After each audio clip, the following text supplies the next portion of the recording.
ഹരേ കൃഷ്ണ. സർവം കൃഷ്ണാർപ്പണമസ്തു. ഗുരുവായൂരപ്പൻ ഉണ്ണി നിവേദിച്ചത് കഴിച്ച കഥയറിയാം.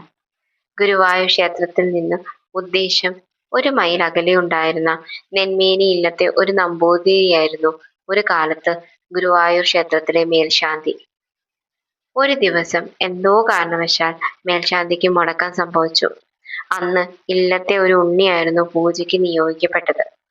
ഉണ്ണി ആദ്യമായിട്ടായിരുന്നു അവിടെ അപ്രകാരം പൂജ നടത്താനെത്തിയത്. അവൻ വളരെ ശ്രദ്ധയോടെയും ഭക്തിയോടും കൂടി പൂജ തുടങ്ങി.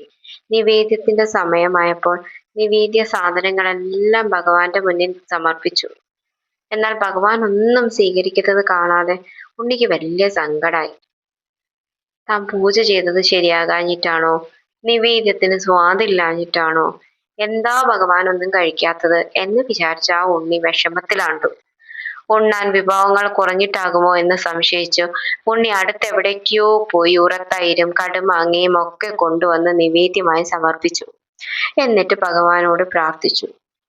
ഉണ്ണിയുടെ നിഷ്കളങ്കതയും ആത്മാർത്ഥവുമായ ഭക്തി കണ്ട ഭഗവാന് വെറുതെ ഇരിക്കാൻ പറ്റിയില്ല.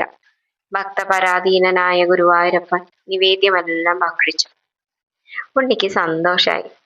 നിവേദ്യം കഴിഞ്ഞ് ഒഴിഞ്ഞ പാത്രങ്ങൾ പുറത്തേക്കിട്ടപ്പോൾ അത് കണ്ട കഴകക്കാരൻ വാര്യർക്ക് വിഷമായി.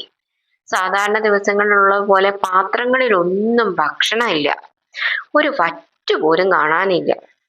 കഴകക്കാരൻ വാര്യർ ഉണ്ണിയെ ശകാരിച്ചു. നീ തന്നെയല്ലേ നിവേദ്യങ്ങളൊക്കെ തിന്നത് എന്ന് ഉണ്ണിയോട് ചോദിച്ചു. ഉണ്ണി പറഞ്ഞ കഥ കഴകക്കാരൻ വാര്യർ വിശ്വസിച്ചില്ല.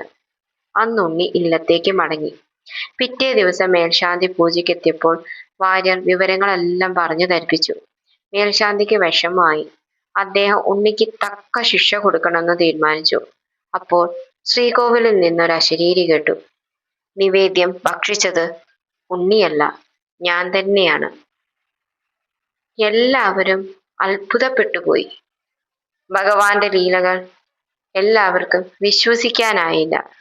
ഉണ്ണി ഉറത്തൈരും ഉപ്പുമാങ്ങയും നിവേദിച്ചത് സ്മരിച്ചുകൊണ്ടാണ് ഇന്നും ഗുരുവായൂരപ്പന് പുത്തരിക്ക് അവ രണ്ടും ഒഴിച്ചുകൂടാത്ത വിഭവങ്ങളായി തീർന്നത്. എല്ലാം ഭഗവാന്റെ ലീലകൾ.